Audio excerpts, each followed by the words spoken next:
الحمدللہ آج کی نشست میں ہم ایک ایسی حدیث پر گفتگو کرنے جا رہے ہیں جو ایک عام انسان کی جنت کی طلب کو نبی رحمت صلی اللہ علیہ وسلم کی زبان مبارک سے سنے گئے نسخے میں ڈالتی ہے۔ ذرا منظر تصور کیجئے کہ ایک سادہ دل صحابی نبی کریم صلی اللہ علیہ وسلم کی قدموں میں بیٹھ کر عرض کرتا ہے، یا رسول اللہ صلی اللہ علیہ وسلم، کوئی ایسا عمل بتا دیجئے جو مجھے جنت میں داخل کر دے اور جہنم سے بچا لے۔ یہ سوال کسی راہب یا زاہد یا فلسفی کا نہیں ہے، بلکہ ایک جیتے جاگتے انسان کا ہے جو بازار میں بھی جاتا ہے، کھیتی باڑی بھی کرتا ہے، بچوں کو بھی سنبھالتا ہے، مگر دل میں جنت کی پیاس رکھتا ہے۔ اور رسول اللہ صلی اللہ علیہ وسلم نے جنت کا راستہ انہیں بتاتے ہیں، نہ صوفیانہ تپسیہ، نہ پہاڑوں کا چلہ کشی، بلکہ سیدھا سادہ اور روشن راستہ۔ فرض نمازیں قائم رکھ، رمضان کے روزے رکھ، حلال کو حلال مان، حرام سے بچ جا اور اپنی حد میں رہ۔ یہ ہے دین اسلام، جو ہر انسان کے لیے نہ فضول سختی نہ بے مہار آزادی، بلکہ توازن، حکمت اور عمل کا دین ہے۔ آج کی اس حدیث میں ہمیں ایک ایسا آئینہ دکھایا گیا ہے جس میں ایک عام مگر دیانت دار انسان بھی اپنے لیے جنت کے دروازے کھلا دیکھ سکتا ہے۔ تو یہ حدیث نہ صرف الفاظ کو پڑھنے کے لیے ہے، بلکہ جو ہے دل کی آنکھ سے اس کی روح کو محسوس کرنے کا نام ہے۔ اور ہم آج کی اس حدیث کے بعد خود سے پوچھیں گے، کیا ہم جو ہیں وہ ان سادہ مگر عظیم اصولوں پر کھڑے ہیں، یا جنت میں صرف جانے کی ہم امید لگا کے بیٹھے ہیں؟ تو سب سے پہلے جو ہے ہم حدیث کا ترجمہ دیکھیں گے، پھر انشاءاللہ اس کی تشریح دیکھتے ہیں۔ بسم اللہ الرحمن الرحیم۔ الحدیث الثانی والعشرون، 22 نمبر حدیث ہے۔ ان ابی عبداللہ جابر بن عبداللہ الانصاری رضی اللہ عنہ، سیدنا ابو عبداللہ جابر بن عبداللہ انصاری رضی اللہ تعالی عنہ سے روایت ہے، ان رجلا سأل رسول اللہ صلی اللہ علیہ وسلم، کہ ایک آدمی نے رسول اکرم صلی اللہ علیہ وآلہ وسلم سے سوال کیا، فقال ارأیت اذا صلیت المکتوبات، اس نے کہا کہ آپ کا کیا خیال ہے اگر میں فرض نمازوں کو ادا کروں، وصمت رمضان، اور رمضان کے جو ہے مہینے کے روزے رکھوں، وأحللت الحلال، حلال کو حلال سمجھوں، وحرمت الحرام، اور حرام کو حرام جانوں، ولم ازد علی ذلک شیئا، اس سے زیادہ کچھ بھی کوئی بھی عمل نہ کروں، اادخل الجنت، کیا میں جنت میں داخل ہو جاؤں گا؟ قال، آپ صلی اللہ علیہ وسلم نے فرمایا، نعم، جی ہاں۔ رواہ مسلم، اس کو امام مسلم نے جو ہے وہ صحیح مسلم کے اندر روایت کی ہے۔ ومانن، اور ایک جو اس کے معنی یہ ہے کہ حرمت الحرام، یعنی حرام کو حرام سمجھنے کا مطلب یہ ہے کہ میں اس سے بچتا رہوں گا، اجتنبتہ، میں اس سے بچوں گا یعنی حرام سے۔ ومانن احللت الحلال، اور حلال کو حلال سمجھنے کا مطلب یہ ہے فعلتہ معتقدا حلہ، کہ میں جو ہے وہ حلال پر جو ہے وہ عمل کروں گا، یعنی اسے حلال سمجھتے ہوئے اس پر عمل بھی کروں گا۔ واللہ عالم۔ حدیث میں ذکر کیے گئے اعمال دخول جنت کا سبب ہیں، ان کے سوا دیگر اسباب بھی موجود ہیں، لیکن سائل نے جس قدر سوال کیا تھا اس کے مطابق نبی علیہ الصلوۃ والسلام نے اسے جواب دیا۔ حدیث میں حج اور زکوٰۃ کا ذکر نہیں ہے، یعنی صرف اس نے یہی فرمایا کہ میں جو ہے فرض نمازیں ادا کروں گا، رمضان المبارک کے مہینے کے روزے رکھوں گا، اور ساتھ فرمایا میں حلال کو حلال سمجھوں گا اور حرام کو حرام جانوں گا، تو اس سے زیادہ میں کچھ بھی نہیں کر سکتا، تو اس کے بعد جو ہے کیا میں جنت میں داخل ہو جاؤں گا؟ تو آپ علیہ الصلوۃ والسلام جناب محمد رسول اللہ صلی اللہ علیہ وسلم نے اسے فرمایا، کیوں نہیں، ہاں آپ جنت میں داخل ہو جائیں گے۔ ہو سکتا ہے حدیث میں جو ہے حج اور زکوٰۃ کا ذکر نہیں ہے، ممکن ہے کہ اس کی وجہ یہ ہو کہ حج اس وقت فرض ہی نہ ہو، یا سائل کی حالت سے محسوس ہوتا تھا کہ وہ یعنی فقیر آدمی ہے، یعنی اتنا مالدار نہیں ہے، اور زکوٰۃ کی استطاعت بھی نہیں رکھتا۔ اور ایک پوائنٹ یہ بھی نہیں ملتا ہے کہ فرض نمازوں کی بہت اہمیت ہے، کیونکہ نبی علیہ الصلوۃ والسلام نے اسے دخول جنت کا سبب قرار دیا ہے۔ ہر مسلمان کے لیے اس کا اہتمام کرنا اور اس کی پابندی کرنا ضروری ہے۔ اور صحیحین کی روایت ہے، صحیحین اس حدیث کو کہتے ہیں جو حدیث بخاری میں بھی آئی ہو، مسلم میں بھی آئی ہو، یعنی بخاری اور مسلم دونوں راویوں نے، امام بخاری نے بھی اور امام مسلم نے بھی اسے نقل کیا ہو، اسے روایت کیا ہو، اسے کہتے ہیں صحیحین۔ یہ نقطہ نوٹ کرنے والا ہے، صحیحین حدیث کس کو کہتے ہیں؟ جس کو بخاری اور مسلم دونوں نے روایت کیا۔ تو اس میں حدیث آتی ہے کہ نبی علیہ الصلوۃ والسلام نے فرمایا، جس نے 2 ٹھنڈی نمازیں فجر اور عصر ادا کی وہ جنت میں داخل ہوگا، یعنی 2 ٹھنڈی نمازیں۔ ٹھنڈی نمازوں سے کیا مراد؟ جس نے 2 ٹھنڈی نمازیں ادا کی، فجر اور عصر کی، اللہ سبحانہ و تعالیٰ اس کو جنت میں داخل کرے گا۔ ایک جگہ پہ اللہ تعالیٰ ارشاد فرماتے ہیں جس نے ہر نماز کو اس کے وقت پر ادا کیا اس کے لیے اللہ کے پاس یہ عہد ہے کہ اس کو جنت میں داخل کرے گا۔ یعنی ٹھنڈی نمازیں جو ہیں ان کی بڑی فضیلت ہے، اور اللہ سبحانہ و تعالیٰ نے قرآن مجید میں یہ بھی ارشاد فرمایا ہے حافظوا علی الصلوات والصلاۃ الوسطی وقوموا للہ قانتین، اپنی نمازوں کی حفاظت کرو اور خصوصاً درمیانی نمازوں کی۔ مفسرین نے درمیانی نمازوں سے یہی مراد لی ہے، یعنی وہ نمازیں جو ہیں جو ٹھنڈی نمازیں ہیں فجر اور عصر کی نمازیں ہیں۔ اس کے ساتھ ساتھ یعنی نبی علیہ الصلوۃ والسلام نے صلاۃ کو نمازوں کو اس کے وقت پر جو ہے وہ ادا کرنا یہ افضل عمل ہے۔ صلاۃ لوقتہا، نمازوں کو اس کے وقت پر ادا کرنا۔ ایک یہ ہے کہ انسان سستی اور کالی کرتا ہے اور جب نماز کا وقت نکلنے لگتا ہے تو پھر جو ہے وہ نماز کو ادا کرتا ہے، یعنی نماز کو اس کے اول وقت پر ادا کرنا یہ جو ہے وہ اس کی اہمیت اور فضیلت کی عامل ہے۔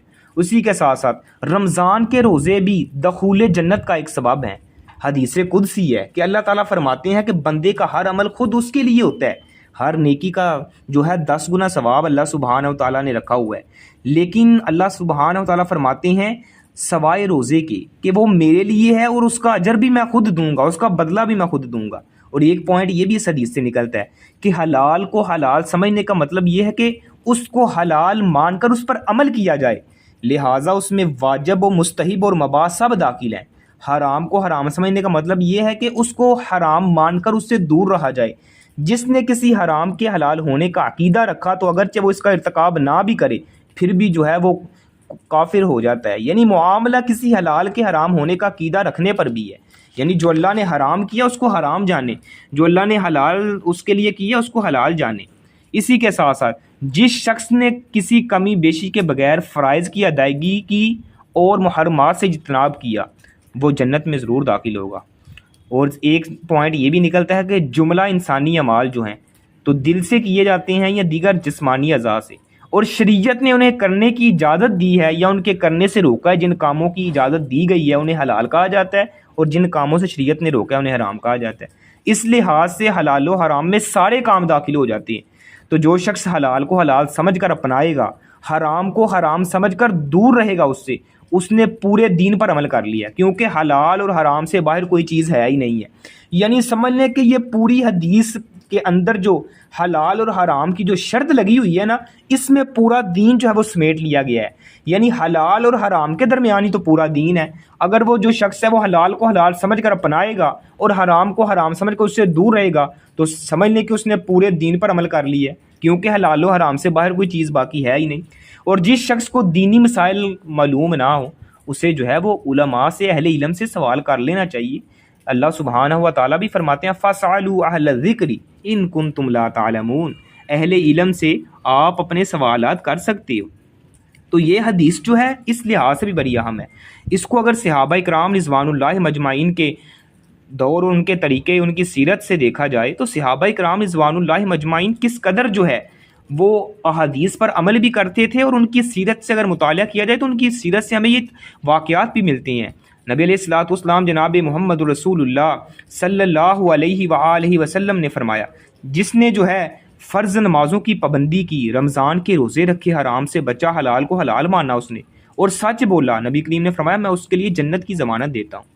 اور صحابہ کرام کے واقعات میں حضرت ثوبان رضی اللہ تعالیٰ عنہ کا واقعہ آتا ہے کہ انہوں نے نبی علیہ الصلوۃ والسلام سے سوال کیا کہ مجھے ایسا عمل بتلائیں جس سے میں جنت میں داخل ہو جاؤں۔ تو نبی کریم صلی اللہ علیہ وسلم نے فرمایا اللہ کی عبادت کرو، اس کے ساتھ کسی کو شریک نہ کرو، نماز قائم کرو، زکوٰۃ ادا کرو اور رشتہ داری جوڑو۔ اس کو جو ہے بخاری اور مسلم دونوں نے روایت کی ہے۔ یعنی یہ حدیث جو ہے اس سے ملتی جلتی ہے، لیکن اس میں تھوڑا سا اضاف ہے۔ اس میں یہ ہے کہ اللہ کی عبادت کرو، اس کے ساتھ کسی کو شریک نہ کرو، نماز کو قائم کرو، زکوٰۃ کو ادا کرو اور رشتہ داری کو جوڑو۔ یہاں فرض عبادات، حقوق العباد اور رزق کی طہارت زکوٰۃ کو جنت کی کنجی بنا دیتی ہے۔ اور حضرت سعد بن ابی وقاص رضی اللہ تعالیٰ عنہ کے متعلق آتا ہے کہ آپ جو ہیں وہ رزق حلال کے معاملے میں اتنے محتاط تھے، فرمایا کرتے تھے کہ جب تک میرے پیٹ میں پہلا لقمہ حلال کا نہ ہو تو میں کوئی بھی نیکی کا عمل نہیں کرتا۔ یعنی جب تک میرے پیٹ میں جو ہے وہ حلال لقمہ نہ ہو پہلا، تب تک میں کوئی نیکی کا عمل نہیں کرتا۔ اسی طرح نبی علیہ الصلوۃ والسلام کی اگر سیرت سے مطالعہ کیا جائے، آپ علیہ الصلوۃ والسلام سے ایک شخص نے سوال کیا، یا رسول اللہ صلی اللہ علیہ وسلم اسلام میں کون سا عمل افضل ہے؟ آپ علیہ الصلوۃ والسلام نے اس کو ارشاد فرمایا، وہ جس کا ہاتھ اور زبان سے دوسرے محفوظ رہیں، جس کے ہاتھ سے اور زبان سے دوسرے مسلمان محفوظ رہیں نا، وہ اس کا عمل بھی افضل ہے اور وہ خود بندہ بھی افضل ہے۔ اور نبی علیہ الصلوۃ والسلام نے فرمایا، ایک وقت ایسا آئے گا جب آدمی پرواہ نہیں کرے گا کہ مال کہاں سے آیا کہ وہ مال حلال کا ہے یا حرام کا ہے۔ تو مثالی مسلمان وہ ہوتا ہے جو اپنے ایک ایک لقمے کی جو ہے وہ شناخت کرتا ہے کہ آیا کہ یہ میرا لقمہ کہیں حلال کا ہے یا حرام کا ہے۔ اگر حرام مال کا ہے تو اس سے بچتا ہے، اس سے بچنے کی کوشش کرتا ہے، وہ اپنا لقمہ جو ہے اگر کوئی حرام کا ہے تو وہ اپنے پیٹ میں نہیں جانے دیتا، اور اس کی یہ طلب ہوتی ہے کہ میرے پیٹ سے حرام کی جو لقمہ ہے، حرام کی جو روزی ہے وہ میرے پیٹ میں نہ جائے، اپنی اولاد کو بھی حرام کی روزی سے دور رکھتا ہے۔ اور کس قدر ایک مثالی مسلمان، صحابہ کرام کی سیرت کا اگر مطالعہ کیا جائے، سیدنا ابو بکر صدیق رضی اللہ تعالیٰ عنہ کے ایک جو ہیں غلام کے متعلق آتا ہے، انہوں نے نا کوئی چیز لا کر، کوئی کھانے والی چیز لا کر سیدنا ابو بکر صدیق رضی اللہ تعالیٰ عنہ کے سامنے ان کی خدمت میں مہیا کی، تو سیدنا ابو بکر صدیق رضی اللہ تعالیٰ عنہ نے انہیں تناول فرمایا۔ تو اس نے بعد میں جب تناول فرما لیا، اس نے کہا، پتہ یہ مجھے کہاں سے ملی ہے؟ فرمانے لگے، میں نے زمانے جاہلیت میں ایک جو ہے وہ فال کھیلی تھی، یعنی فال کھیل کہتے ہیں تکا لگایا تھا، ایسے کہہ لیں کہ مجھے شخص نے ایک نے سوال کیا، میں نے اس کو ایسے جیسے کاہے نجوم تکا لگاتی ہیں، تو میں نے ایسے لگایا تھا، اس کی وجہ سے اس کا وہ کام پورا ہو گیا، تو اس نے مجھے یہ تحفے میں دی ہے، اس کے بدلے میں مجھے دی ہے۔ تو سیدنا ابو بکر صدیق رضی اللہ تعالیٰ عنہ نے اسی وقت جو ہے اپنی حلق میں اپنی انگلی کو داخل کیا اور وہ چیز کو جو ہے وہ کہہ کر کے باہر نکال دیا۔ کہا، ابو بکر صدیق رضی اللہ تعالیٰ عنہ کے پیٹ میں کیسے حرام کا لقمہ جا سکتا ہے اور کیسے یہ جو ہے اس سے جسم نشونما پا سکتا ہے؟ یعنی وہ کس قدر جو ہے حرام کی کمائی سے بچنے والے تھے۔ آج ہمارے گھروں میں روزی آتی ہے، آج ہمارے گھروں میں حلال رزق آتا ہے یا حرام رزق آتا ہے، ہم کتنی فکر کرتے ہیں، یا ہماری سسٹرز یا ہماری مائیں بہنیں کتنی جو ہیں وہ غور و فکر کرتی ہیں، آیا کہ جو ہمارے گھر میں ہماری اولاد جو ہے، ہمارے ہسبینڈ جو ہیں، ہمارے بردر جو ہیں، وہ کمائی کر کے لا رہے ہیں، وہ پیسہ کما کے لا رہے ہیں، آیا کہ ان کا کاروبار حلال کا ہے یا حرام کا ہے، یا ان کی اس کمائی میں حرام کی آمیزش تو نہیں ہے؟ ہم کتنا ہی جو ہے وہ شناخت کرتے ہیں۔ تو مثالی مسلمان جو ہوتا ہے وہ ایک ایک لقمے پر غور و فکر کرتا ہے کہ کہیں جو میرا مال ہے وہ حرام کی کمائی سے نہ ہو۔ اس لیے نبی علیہ الصلوۃ والسلام جناب محمد رسول اللہ صلی اللہ علیہ وآلہ وسلم نے فرمایا کہ ایک وقت آئے گا، کہ ایک ایسا زمانہ بھی آئے گا جب جو ہے آدمی پرواہ ہی نہیں کرے گا کہ اس کا مال کہاں سے آیا ہے، حلال ہے یا حرام ہے۔ تو آج ہم اسی دور میں جی رہے ہیں، یہاں رزق کی صفائی ہی ایمان کی پہچان ہے۔ اگر اس کو عملی طور پہ اگر دیکھا جائے تو اس کے کئی پہلو نکلتے ہیں۔ عبادات میں اگر دیکھا جائے تو فرض نماز کی بر وقت ادائیگی، خصوصاً فجر اور عشاء کی پابندی جو ہے، اور یہ جو نمازیں ہیں، عشاء کی نماز یا فجر کی نماز ہے، یہ منافقین پر جو ہے وہ باری ہے۔ آپ علیہ الصلوۃ والسلام نے فرمایا تھا منافقین پر دو نمازیں بڑی باری ہیں، ایک فجر کی نماز اور ایک عشاء کی نماز، یعنی وہ اس سے کاہلی اور سستی برتتا ہے، یعنی فجر ٹائم اس سے اٹھا نہیں جاتا اور عشاء ٹائم جو ہے وہ اس سے غنودگی سے چھا جاتی ہے، یعنی وہ اس طرح یہ سمجھنے کے منافق کی علامات نبی علیہ الصلوۃ والسلام بتا رہے ہیں۔ اس لیے جو مسلمان ہوتا ہے، مثالی مسلمان وہ ہوتا ہے، وہ نمازوں کی پابندی کرتا ہے اور نمازوں کو اس کے وقت پر ادا کرتا ہے، اور ہر لحاظ میں جو ہے وہ نمازوں میں سستی نہیں کرتا۔ جو نمازوں میں سستی کرتے ہیں ان کے متعلق اللہ سبحانہ و تعالیٰ فرماتے ہیں، ان کے متعلق نہیں فرمایا جو نمازیں نہیں پڑھتے، بلکہ ان کے متعلق فرمایا جو نمازیں پڑھتے ہیں، پڑھنے کے باوجود اپنی نمازوں میں سستی کرتے ہیں۔ فرمایا فویل للمصلین الذین هم عن صلاتهم ساہون، ہلاکت ہے ایسے نمازیوں کے لیے، بے نمازیوں کے لیے نہیں کہا ادھر، فرمایا ہلاکت ہے ایسے نمازیوں کے لیے جو اپنی نمازوں میں سستی کرتے ہیں، یعنی نماز کو بلا وجہ جو ہے اس کو چھوڑ دینا، اور اسی کے ساتھ ساتھ نماز کو جو ہے نماز کا ٹائم ہو گیا اپنی باتوں میں مشغول رہنا، اپنے کاموں میں مشغول رہنا، اور سستی اور کاہلی کر کے جو ہے وہ نماز کا وقت جو ہے وہ گزار دینا۔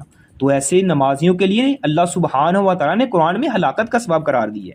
اس لیے نمازوں کی حفاظت کرنی اور نمازوں کو وقت پر ادا کرنا ہے۔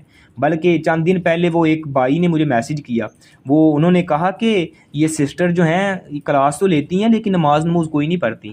مجھے اتنا صدمہ ہوا کہ ہماری کلاس لینے کا کیا مقصد؟ کلاس کا تو مقصد یہ ہے کہ انسان کے اندر چینجنگ آئے، وہ مثالی مسلمان بنے، وہ نماز کا پابند بنے، بجائے اس کے کہ اس نے نمازوں کی پابندی کر کے دوسروں کو تلقین کرنی تھی کہ نماز پڑھا کریں، نماز چھوڑنا جو ہے گناہوں میں اس کا شمار ہوتا ہے، بجائے اس کے کہ اس نے ان کو منع کرنا تھا وہ خود رک گئی ہے، اور دوسرے جو ہیں وہ اس کی شکایت لگا رہی ہیں، دوسرے جو ہیں وہ ان کا جو ہے ان کی شکایت ان کو ہمیں جو ہے مطالبہ کر رہے ہیں کہ یہ کلاس تو بڑے شوق سے لیتی ہیں، بڑے ٹائم کی پابندی کرتی ہیں کلاس میں، لیکن نماز کی پابندی نہیں کرتی، نماز تو پڑھتی نہیں ہے۔ اس لیے ایسی شکایت آنا ہمارے لیے لمحہ فکری ہے۔ ہم کلاس بھی ہمارے لیے کلاس اتنی ضروری نہیں ہے جتنی نماز ضروری ہے۔ اگر آپ نماز کی پابندی نہیں کرتے، نماز میں سستی اور کاہلی کا شکار ہیں، تو آپ نہ کلاس لیں، کلاس نہ لینا آپ کے لیے بہتر ہے، بجائے اس کے کہ آپ نماز کو ادا کریں۔ نماز ضروری ہے، نماز فرض ہے، کلاس فرض نہیں ہے۔ کلاس چھوٹتی ہے تو چھوٹ جائے، لیکن آپ کی نماز نہ چھوٹنی چاہیے، اس لیے نماز کی آپ نے پابندی کرنی ہے۔ تو یہ شکایت جو ہے میرے لیے بڑا مجھے صدمہ ہوا کہ یہ کیا ہے اور کیسی آپ نے یہ شکایت لگائی ہے۔ میں تو کافی دیر جو ہے بڑا پریشان رہا، میں نے کہا انشاءاللہ میں ان کو سمجھاؤں گا، میں ان سے جو ہے وہ سارے میں نے ان کو جو ہے مطمئن کیا۔ تو لہٰذا اگر آپ کلاس لیتے ہیں تو اگر نماز کی پابندی نہیں کرتے تو یہ ہمارے لیے لمحہ فکریہ ہے۔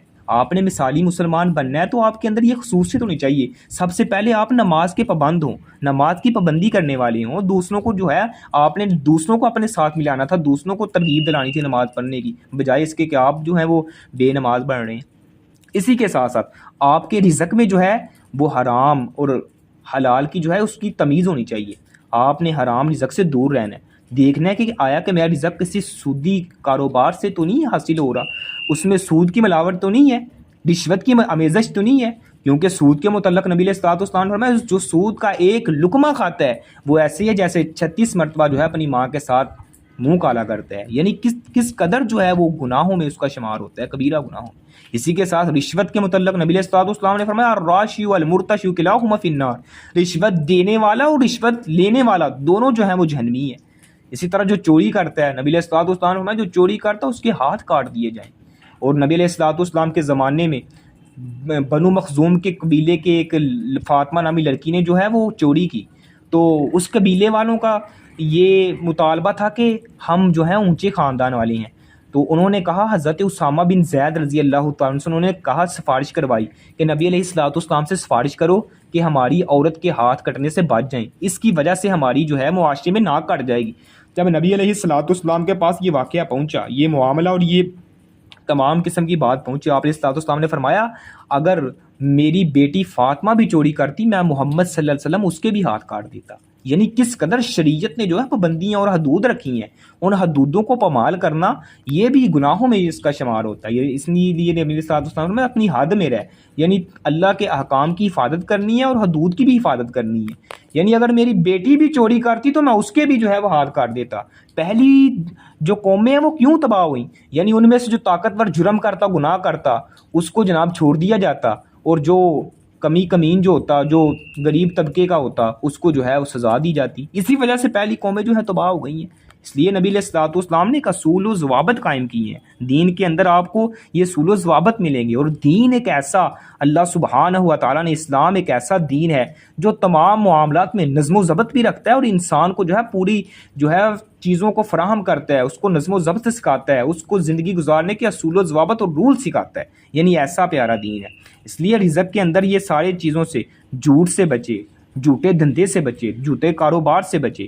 گفتگو اس کی کیسی ہونی چاہیے؟ ایک مثالی مسلمان جو ہوتا ہے وہ ہمیشہ سچ بولتا ہے، اپنی زبان سے کبھی جھوٹ کے جو ہے الفاظ نہیں آنے دیتا، جھوٹے جو ہے معاملات نہیں آنے دیتا، اور اسی کے ساتھ ساتھ وعدے کو پورا کرنے والا ہوتا ہے، اپنے وعدے پر پورا اترتا ہے، پوری کوشش کرتا ہے، وقت کی پابندی کرتا ہے، وعدے کو پورا کرتا ہے۔ اسی کے ساتھ جھوٹی قسم سے بچتا ہے، اور جو یہ جھوٹ بولتا ہے، وعدے کی خلاف ورزی کرتا ہے اور جھوٹیاں قسمیں اٹھاتا ہے، یہ تو منافقین کی علامات میں سے یہ علامتیں ہیں۔ یعنی وہ جھوٹ بولے گا، بات پہ جھوٹی قسمیں کھائے گا، اور وعدہ کرے گا، وعدے میں خلاف ورزی کرے گا، امانت رکھی جائے اس میں خیانت کرے گا۔ تو مسلمان تو اس کے برعکس ہے، مسلمان تو ہمیشہ جو ہے وہ سچ بولتا ہے، اپنے وعدوں کی حفاظت کرتا ہے، اپنی امانتوں، اگر اس کے پاس کوئی امانت رکھی جائے اس کی امانت میں جو ہے وہ پوری اس کی حفاظت کرتا ہے۔ اسی کے ساتھ ساتھ جھوٹ سے بچتا ہے، جھوٹی قسموں سے بچتا ہے۔ تو اس لیے اس کی گفتگو ایسی ہونی چاہیے، اس کی گفتگو میں الفاظ ایسے ہونے چاہیے کہ وہ اپنے الفاظ کے ذریعے، اپنی زبان کی صداقت کی ذریعے جو ہے اپنا لوہا منوائے اور لوگوں کو اسلام کے قریب لائے۔ اسی کے ساتھ ساتھ اس کا خاندان کے ساتھ اس کے تعلقات کیسے ہونے چاہیے، رشتہ داروں کا خیال رکھنا، ماں باپ کی خدمت کرنا، بہن بھائی جو ہیں، اسی کے ساتھ ساتھ جو قریبی رشتہ دار ہیں، ہمسائے ہیں، ان تمام کے حقوق کو ادا کرے، ان کا خیال رکھے، ان کی تمام معاملات کو دیکھے۔ تو یہ مثالی مسلمان کی ذمہ داری ہوتی ہے۔ اس لیے نبی علیہ الصلوۃ والسلام نے عملی مسلمان کی پہچان بتائی ہے، جو فرض عبادت کو بھی نبھاتا ہے، رزق بھی پاک رکھتا ہے اور سچ بھی بولتا ہے۔ اور سچا دین وہی ہے جو کاروبار، زبان، دل اور تعلقات میں جھلکے۔ یعنی دین تو سچا وہی ہے نا جو انسان کے کاروبار میں بھی اس کو جو ہے پتہ چلے یہ کاروبار کر رہا ہے، اس کے کاروبار میں دھوکہ دہی نہیں ہے، اس کے کاروبار میں ملاوٹ نہیں ہے، اس کے کاروبار میں جو یعنی وہ کاروبار کر رہا ہے تو اس کا اسلام اس کاروبار میں نظر آئے۔ نبی علیہ الصلوۃ والسلام نے جب وہ حضرت خدیجہ رضی اللہ تعالیٰ عنہ کا وہ مال لے کے ملک شام کی طرف گئے تو نبی علیہ الصلوۃ والسلام نے ایسی تجارت کی کہ جو ساتھ تھے، جو ان کا غلام تھا سیدہ خدیجہ کا میسرہ، وہ حیران رہ گیا، اور باقی تاجر جتنے بھی تھے وہ حیران رہ گئے۔ یعنی یہ کیسا تاجر ہے جو جناب ہر چیز کو علیحدہ علیحدہ کر کے رکھ رہا ہے، اس کا نقص بتا رہا ہے، اس کے اندر یہ نقص ہے، اس کے اندر یہ خامی ہے، یہ جو ہے اعلیٰ کوالٹی کی چیز ہے، یہ اعلیٰ کوالٹی کی ہے، یہ جو ہے 2 نمبر ہے، اس میں تھوڑی سی ایسی ہے۔ یعنی ہر چیز کو کھول کے واضح کر کے بتا رہے ہیں۔ اور باقیوں سے اس نے نبی علیہ الصلوۃ والسلام نے جب وہ تجارت کی تو باقیوں سے اتنا زیادہ، کئی گنا مال زیادہ کما کے لا کے سیدہ خدیجہ الکبریٰ کے حوالے کیا۔ وہ حیران رہ گئی کیسا تاجر ہے، پہلے میں تاجروں کو بھیجتی تھی وہ تو اتنے سے پیسے لاتے تھے، اور یہ انہوں نے اتنے زیادہ جو ہے وہ مجھے نفع پہنچایا ہے۔ اور نبی علیہ الصلوۃ والسلام کی امانت صداقت کو دیکھ کر نبی علیہ الصلوۃ والسلام کے ساتھ نکاح کرنے کے لیے آمادہ ہو گئی۔ یعنی آپ کے کاروبار میں جو ہے وہ صداقت، اور آپ کے کاروبار میں بھی جو ہے وہ دین کی جھلک نظر آنی چاہیے۔ تو یہ چیز کا خاص خیال رکھنا چاہیے۔ اسی کے ساتھ ساتھ آپ کی زبان میں جو ہے اچھی گفتگو ہو، اچھے الفاظ ہو، کسی کی کردار کشی نہ ہو، اخلاق اچھا ہو، آپ کے زبان جو ہے وہ میٹھی ہو، نرم ہو، گرم نہ ہو۔ اپنی زبان کو آپ نے نرم رکھنا ہے، اس کو گرم نہیں کرنا، اس کو میٹھا رکھنا ہے، کروا نہیں کرنا۔ یعنی زبان کی وجہ سے ہی انسان جو ہے عروج پاتا ہے۔ اور نبی علیہ الصلوۃ والسلام کے اندر یہ خصوصیت تھی، آپ کی زبان ہمیشہ جو ہے وہ نرم ہوا کرتی تھی، میٹھی ہوا کرتی تھی۔ وہ کسی پنجابی شاعر نے بھی کہا ہے نا، او دی ایک اکیلری جان سی، او دا دشمن سارا جہان سی، سچ گل سچی تے مٹھڑی زبان سی، تائیوں سارے جہان تے چھا گیا۔ یعنی آپ علیہ الصلوۃ والسلام کی بات سچی تھی اور میٹھی زبان تھی، اس کی وجہ سے آپ علیہ الصلوۃ والسلام نے پورے جو ہے دنیا میں جو ہے وہ غلبہ پایا ہے۔ یعنی آپ کی زبان میں ہمیشہ جو ہے وہ صداقت ہونی چاہیے، اور اس میں مٹھاس ہونی چاہیے، اس میں جو ہے وہ ایسے الفاظ نہیں ہونے چاہیے جس کی وجہ سے انسان آپ سے دور بھاگیں، آپ سے نفرت کرنے لگیں۔ اس لیے یہ ان چیزوں کا خاص خیال رکھنا ہے آپ نے، اور آپ کے تعلقات جو ہیں وہ اچھے تعلقات ہو، دوسروں کے ساتھ اچھا بیہیویئر ہو آپ کا، اچھا جو ہے وہ معاملات اور اچھے رشتہ داری ہو آپ کی۔ سچا دین وہی ہے جو کاروبار، زبان، دل اور تعلقات میں جھلکے۔ جنت پانے کا دروازہ کھلا ہے، شرط یہ ہے کہ ہم نے سچائی، دیانت اور عبادت کو زندگی کا اصول بنا لیں۔ ان کو زندگی کا اصول بنا لیں گے انشاءاللہ اللہ سبحانہ وتعالی ہم کو جنت میں ضرور داخل کرے گا۔ تو یہ آپ ان چیزوں کا خاص خیال رکھیں، انشاءاللہ آپ دیکھیں گے آپ کی زندگی میں بھی برکات ہوں گی، اور اللہ سبحانہ وتعالی آخرت میں بھی آپ کے لیے وہ کامیابی اور کامرانی کا سبب بنائے گا۔ شرط یہ ہے کہ ان چیزوں کا آپ نے خاص خیال رکھنا ہے، یعنی جن چیزوں کے متعلق اسلام نے ہماری رہنمائی فرما دی ہے تو ہم کیوں نہ پھر اس پر عمل کریں، ہم کیوں نہ اس پر پورا اتریں۔ اگر پورا اتریں گے تو ہم دنیا میں بھی کامیاب ہوں گے اور آخرت میں بھی کامیاب ہوں گے۔ اور آج کی اس ایمان افروز حدیث میں نبی مکرم صلی اللہ علیہ وسلم نے جنت کا راستہ نہ صرف بتایا ہے بلکہ ہمارے لیے آسان بھی فرما دیا ہے۔ کوئی فلسفہ، کوئی الجھاؤ، کوئی پیچیدہ راہ نہیں ہے، بلکہ سچائی پر کھڑا ایک مسلمان جس کی کمائی حلال ہو، عبادت کی بنیاد فرض نماز پر ہو، روزوں سے اس کی روح نکھرتی ہو اور وہ حرام و حلال کی تمیز رکھتا ہو، تو سمجھ لیں وہ جنت کی طرف رواں دواں ہے۔ وہ گمان کر لے، وہ سمجھ لے کہ میں جنت کی طرف جو ہے وہ راستہ طے کر رہا ہوں، اگر وہ ان کاموں کو پر پورا اتر رہا ہے، کیونکہ یہ تمام چیزیں جو ہیں وہ انسان کو جنت کی طرف لے کے جاتی ہیں۔ تو کیا آج ہم نے خود سے یہ سوال کبھی کیا ہے، کیا میری کمائی پاک ہے؟ کیا میرے بچے کے نوالوں میں رزق طیب جا رہا ہے یا جو ہے وہ حرام جا رہا ہے؟ کیا میری نماز میری ترجیح ہے یا ٹائم کی مجبوری ہے؟ کیا ہم نے کبھی غور و فکر کی ہے کیا میری نماز جو ہے وہ میری ترجیح ہے یا میری ٹائم کی مجبوری ہے؟ کیا میں حرام سے بچنے میں سنجیدہ ہوں؟ کیا میری زندگی دین کے دائرے میں یا خواہشات کی زنجیروں میں جکڑی ہوئی ہے؟ تو نبی علیہ الصلوۃ والسلام نے تو سیدھی بات کہی ہے اور سیدھی راہ دکھائی ہے، تو ہم نے عمل کرنا ہے۔ تو آج یہ عزم کریں، ہم اپنی زندگی کو سادہ مگر سچا مسلمان بنانے کی طرف موڑیں گے۔ جو فرائض کا پابند ہو، حرام سے پرہیزگار ہو اور اللہ کی رضا کا متلاشی ہو، کیونکہ جنت کسی بڑے لقب پانے والے یا بڑے مالدار یا بڑے عہدے والے یا بڑے سٹیٹس والے یا بڑے لینڈ لارڈ کو نہیں ملنی، بلکہ ہر اس بندے کو جنت ملنی ہے جو اللہ سبحانہ و تعالیٰ کے بتائے ہوئے طریقے کے مطابق، نبی علیہ الصلوۃ والسلام کی بتائی شریعت کے مطابق عمل کرتا ہے، کیونکہ وہ صرف علم والے کی جگیر نہیں ہے۔ جنت صرف علم والے کی جگیر تھوڑی ہے، مال و دولت والے کی جگیر تھوڑی ہے، یا اونچے عہدے سٹیٹس والے کی جگیر تھوڑی ہے، بلکہ اس کا وعدہ ان کے لیے ہے جو سچے دل سے چھوٹے چھوٹے کاموں میں اللہ کی رضا ڈھونڈتے ہیں، چھوٹے چھوٹے معاملات میں اللہ سبحانہ و تعالیٰ کی جو ہے وہ رضات کو تلاش کرتے ہیں کہ اللہ مجھ سے راضی ہو جائے۔ تو اللہ سبحانہ و تعالیٰ سے دعا ہے اللہ ہمیں بھی ان لوگوں میں شامل فرمائے جن کے لیے جنت کی راہ آسان ہے اور عاقبت روشن ہے۔ اللہ سبحانہ و تعالیٰ سے دعا ہے جو کچھ سنا ہے، جو کچھ سنایا ہے، اللہ سبحانہ و تعالیٰ میرے سمیت ہم سب کو عمل کرنے کی توفیق عطا فرمائے۔ وآخر دعوانا ان الحمد للہ رب العالمین۔